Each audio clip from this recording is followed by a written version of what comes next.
Hi, Janelle here with Sheep Hill Herbs. Welcome to my channel. Welcome to another video.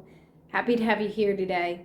Today I'm going to talk about what to do with your herbs that you buy either at the grocery store or the farmer's market. How do you keep them? Because when you put them in the fridge, they start to get mushy, and I'm going to show you what I mean. So before you get started, please like, subscribe, hit the bell button, comment, check out my description down below. In my description, I have my link tree, which links to everything that is me. And let's get started with the video.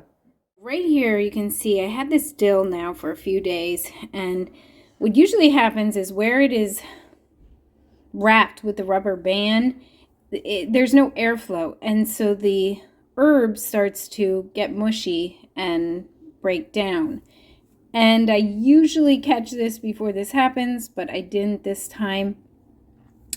But I don't like this when it happens to my herbs. So typically what I do, if I buy my herbs from like an organic farmer's market, I will take the rubber band off and I will just immediately start drying it on the counter, just because I don't want that to happen to my herbs at all. Let me show you. When I bring my herbs home, I would take the rubber band off and I would just spread it out on paper towels to start drying.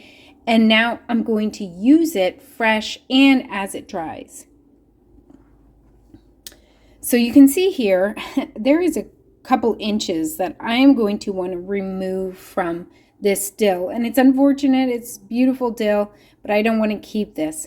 Also, I bought this dill at a grocery store, so I'm going to want to wash it. I really hate washing herbs. They don't stay the same when you wash them, but I'm going to rinse them off and then lay them back out here on this paper towel.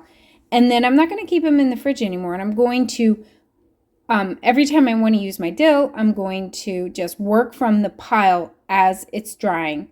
And usually I'll get to a point where it's all dry, and then I put the rest that's left in a jar and store it.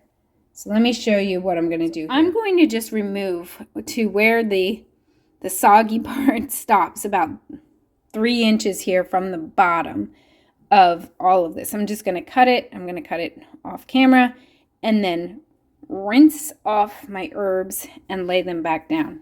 Okay, so I had to cut about almost more than a third of the dill off the bottom, which is upsetting. And like I said, I usually do this right away so that doesn't happen. So I rinsed the herb in cold water. You don't want to use hot water, and I just kind of squeezed out the excess.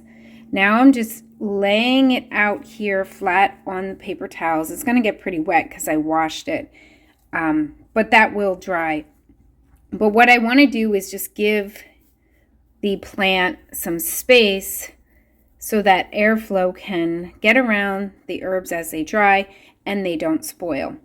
And in fact, I will wind up turning this daily, turning the leaves over until they'll shrink down significantly, and then I won't have to turn anymore. But right now, while they're trying to just start to wilt, I'm going to want to turn so I don't have mushy, moldy herbs. Like, that's, I guess, the biggest problem that can happen when you're drying your herbs is that they get mold.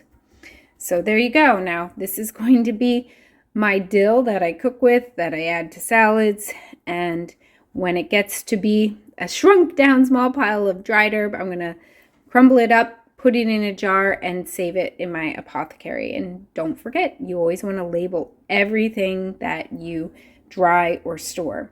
So thank you for coming to this channel. I am so happy that you found me. I have an advanced home herbalist course for those of you who want to dive deep. It is 10 months long, and it is available in my Etsy shop.